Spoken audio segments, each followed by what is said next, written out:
Is NATO still relevant? Cracks appear as the world's largest military alliance marks its 70th birthday. Can the member states settle their differences, and what could happen if they don't? This is Inside Story.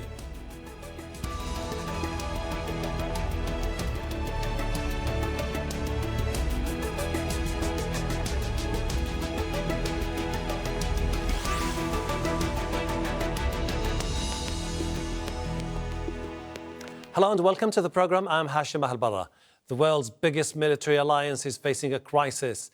The United States, Canada and 10 European nations formed NATO at the end of the Second World War to confront what they saw as threats from the Soviet Union. Now the biggest threats appear to be internal.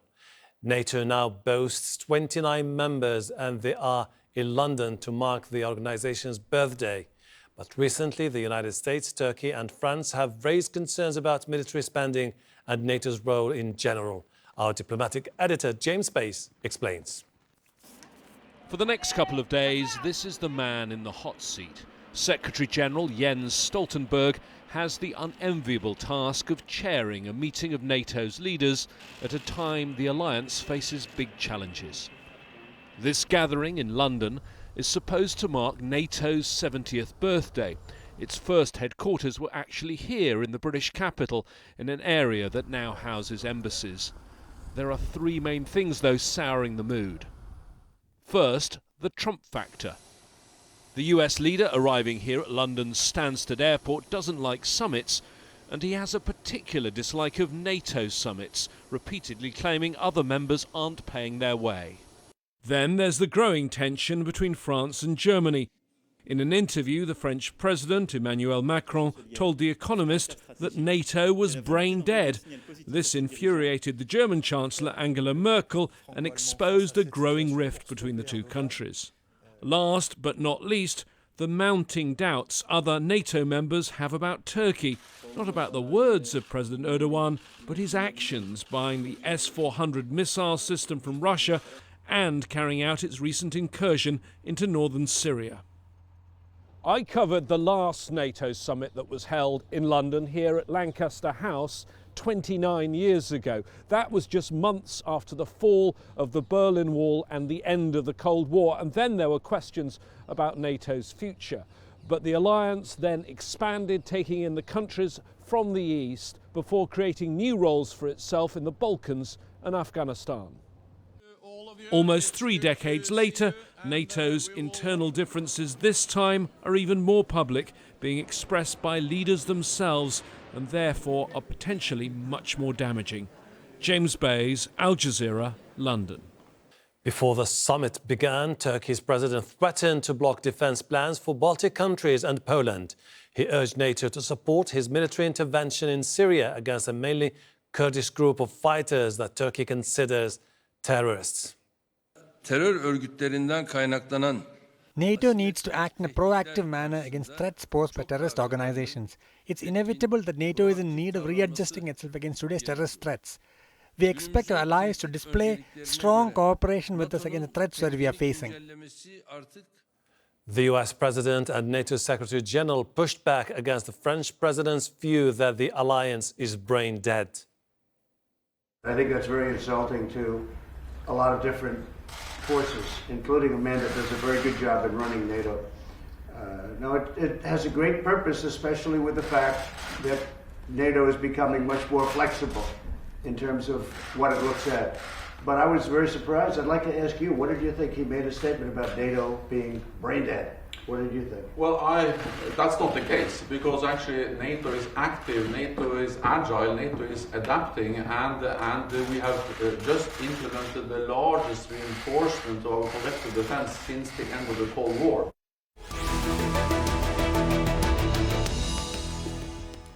Let's introduce our guests. In Turkey's capital, Ankara, Muhittin Ataman, Director of Foreign Policy Studies at SETA, a political think tank. On Skype from Tallinn in Estonia, Marko Mihkelson, Deputy Chair of Foreign Affairs Committee in the Estonian Parliament and head of his country's delegation to the NATO Parliamentary Assembly. And in Brussels, Kristine Berzina, Senior Fellow at the German Marshall Fund of the United States. She is also a policy analyst on NATO Transatlantic Security Cooperation. Warm welcome to you all.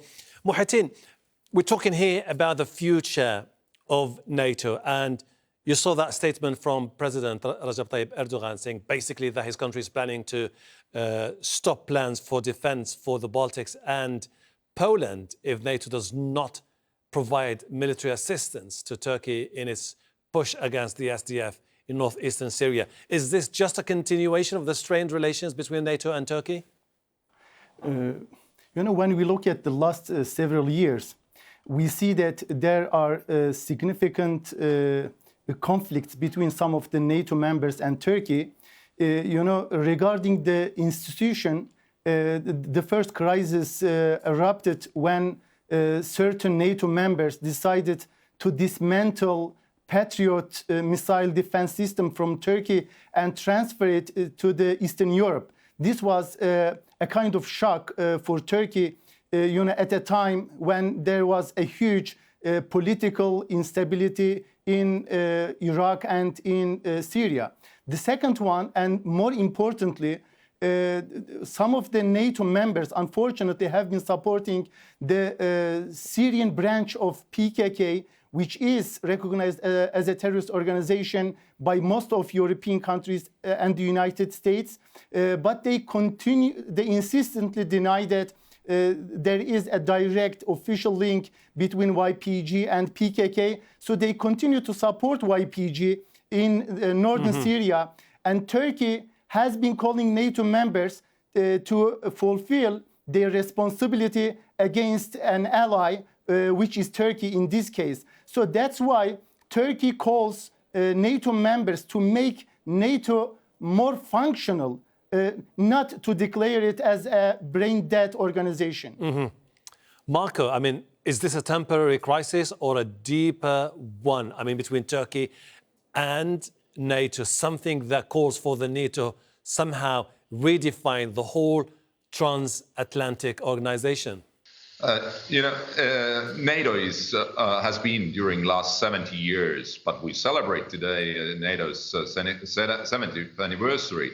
Has been on crossroads several times, and I couldn't even call it as a crisis. As actually, perhaps we see today many more challenges we commonly as alliance have to tackle with when we talk about situation in the Middle East, in Syria, as colleague in Turkey mentioned, also what is going on in Northern Africa, or of course existential threat posed to some of member states from East in case of Russia. And last but not least, of course, also the growth of China has made some of our allies a bit nervous. So I see that this is perhaps first time when we have to tackle these all multiple and very complex challenges. And of course, it doesn't help if we use our internal, very important mechanisms like defense plans in order to achieve some national interest. Kristine, Turkey is the second largest military in NATO. However, it's expanding its cooperation with Russia, the reason for which NATO was established 70 years ago. Number two, it has launched a military operation in northeastern Syria without consulting with NATO, at least what the NATO is saying. Isn't this an indication that there is something bigger here, that there is a genuine crisis about NATO itself? I think there's the way when we look at this, there's not necessarily a crisis about NATO itself, but as Marko was saying, that there is more need for NATO to do things and for the NATO allies to take on security challenges globally. You have the relationship between the major allies to be in a different place than it was before. Since the beginning of the President Trump's administration, we've seen from President Trump a much stronger and more contentious tone with relation to the allies. What we see today is President Macron and President Erdogan imitating that tone and some of the American tactics back to the other allies. So we have a change in style within NATO and a change in some of the relationships between the allies and their non-NATO partners. What a lot of the NATO allies are concerned about is Turkey's relationship with Russia, with the purchase of the S-400 missiles, which calls into question how the Turkish military systems can be used together with the rest of NATO's military systems at the moment in which we are still, in the context of NATO, trying to defend against an increasingly aggressive Russia. We have not solved the Russian question. And the way that Turkey at the moment is not only establishing a military relationship with Russia, but also pitting its interest in counterterrorism against the defense needs in the Baltic Sea region, I think is an unhelpful approach to security. NATO has tried to take on all of the challenges together, whether they are in the east or whether they are in the south.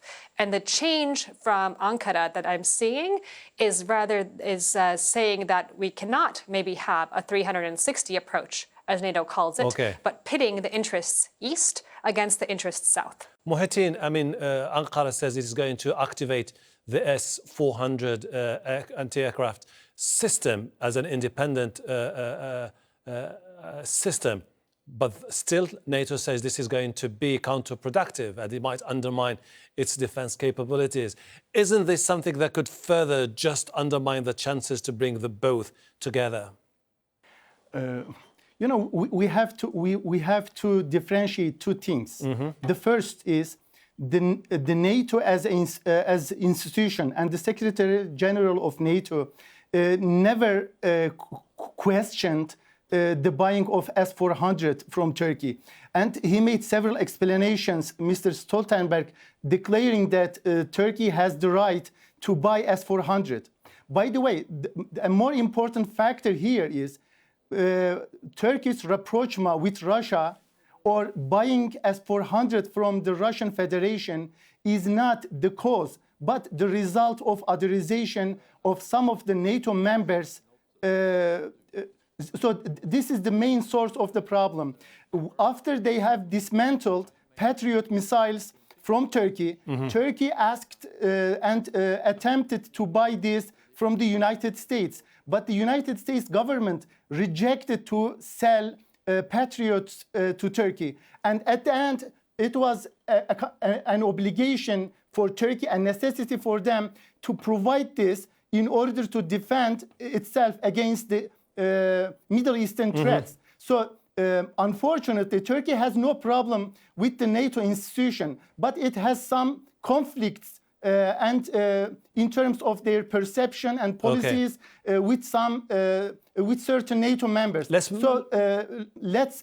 not consider S-400 as a cause, but as a result of authorization of Turkey by NATO members. Marko, NATO is now is celebrating its 70th anniversary. 70 years since the establishment of this organization with the aim of containing the growing threats from the Soviet Union. Do you think that now NATO has become obsolete, anachronistic with the new realities, and that therefore there needs to be a reinventing of the organization itself?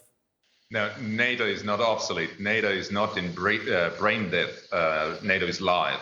And better perhaps than any other part of NATO here in Estonia, we and our people recognize the need for a strong alliance of democratic countries in Europe and in Northern America. And actually, I guess, as I said earlier, we don't have alternatives for Turkey, for France, for the United States, for other European allies, other than to work together to tackle these mounting challenges we have on our borders.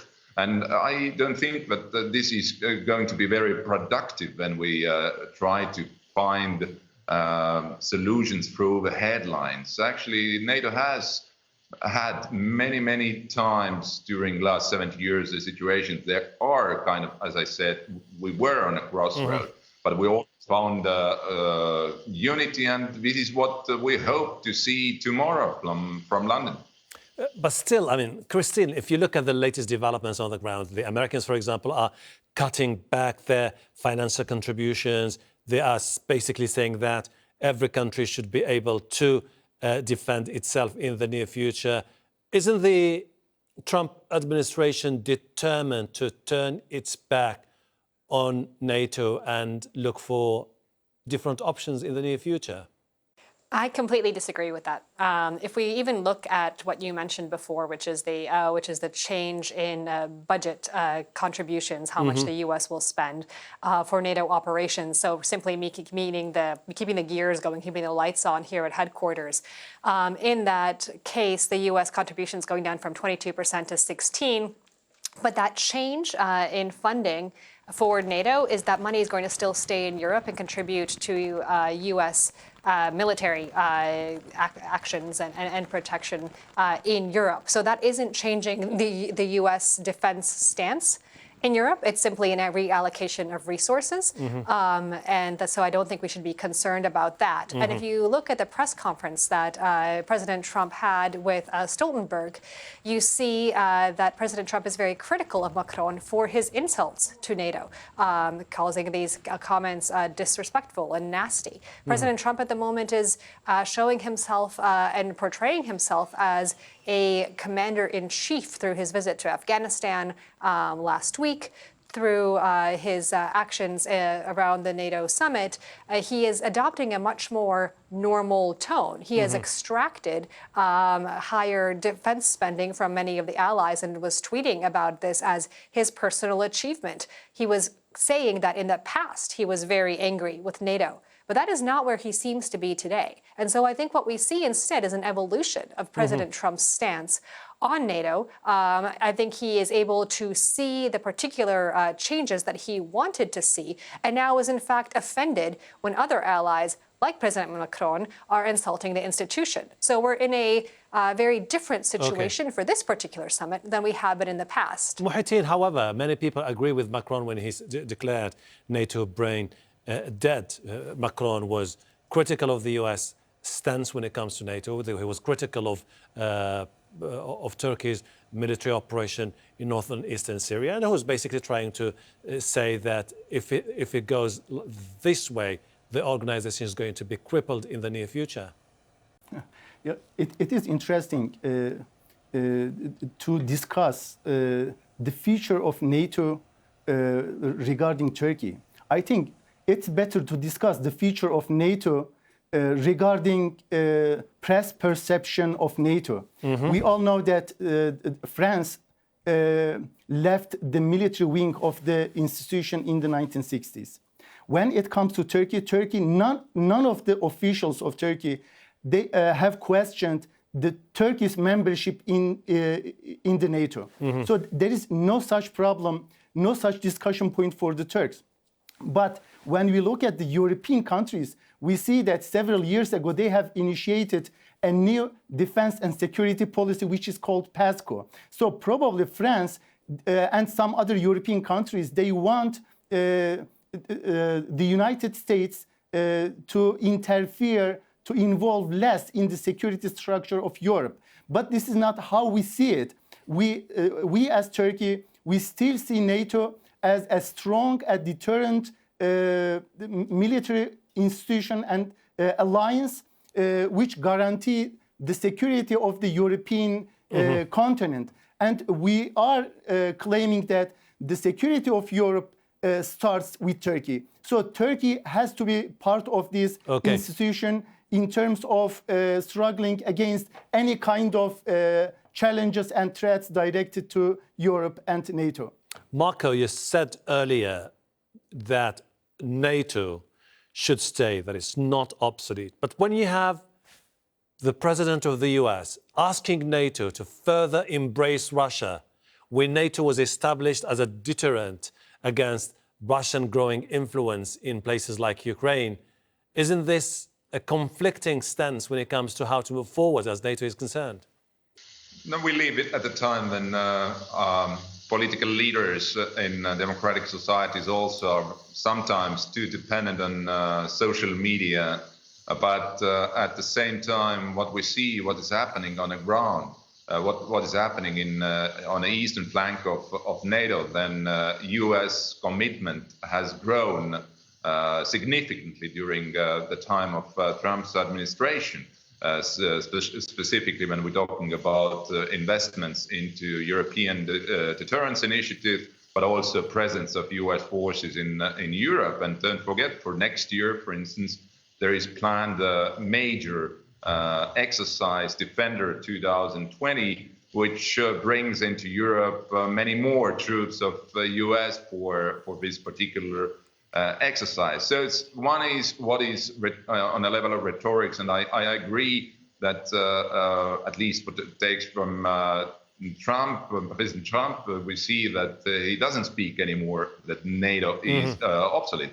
But the question is, of course, how to manage the threats posed by Russia, and specifically when we see the aggression against Ukraine is going on. Hopefully, December 9th, Normandy summit in Paris will give us some ideas how we can move ahead. But so far, here in Estonia, we haven't seen any changes in strategic planning of Russian strategies. Kristine, Russian President Putin has expressed concerns about the expansion of NATO, saying why should it continue to expand when we are not posing any threat to regional and geopolitical stability. Is Russia a factor that is going to further unify NATO member states, or is it likely to further just divide NATO members? I think Russia is a factor that's going to still be on the agenda for all member states. And I think there are tactical changes in the position of particular allies that could mean that at moments there are divergent or convergent views. But fundamentally, Russia has not changed its behavior in Ukraine. It has not changed its posture when it comes to interference activities in Western democracies. Until it does so, the question of Russia is not going to go anywhere. And that really is a question for President Putin to consider himself. What are his behaviors and his actions from his country? And it is up to NATO, I think, to be evolving and protecting itself in response to the change in tactics and the ongoing pressure from Russia on the allies. Muhittin, those who don't question the fact that NATO should stay, they are at least saying that it has become without a purpose. From a Turkish perspective, how they would like to see NATO in the near future? Well, Turkey doesn't see NATO as a military alliance only. We know that NATO has a political economy dimension. That is, it is a military alliance of liberal democracies. So it is diplomatic and political dimension is also very significant for Turkey. So being a part of NATO in this sense is quite critical for Turkey. And that is, it's to be a member of the Western family. We know that besides the Council of Europe, so NATO is this, the other pillar of the Western identity. And Turkey, as I have said earlier, never questions its Western identity. So Turkey still wants to integrate its military structure, its security structure with the European continental or transatlantic states. Thank you very much indeed. Unfortunately, we're running out of time, but we'll definitely revisit this particular issue in the near future as the debate continues about the role and the identity of NATO in an ever-changing world. Muhittin Ataman, Marko Mihkelson, Kristine, Berzina, thank you very much indeed for your contribution to the program. And thank you too for watching. You can see the program again anytime by visiting our website, aljazeera.com. For further discussion, go to our Facebook page. That's facebook.com/AJ Inside Story. You can also join the conversation on Twitter. Our handle is @AJ Inside Story. From me, Hashem Ahelbarra, and the entire team here in Doha. Bye for now.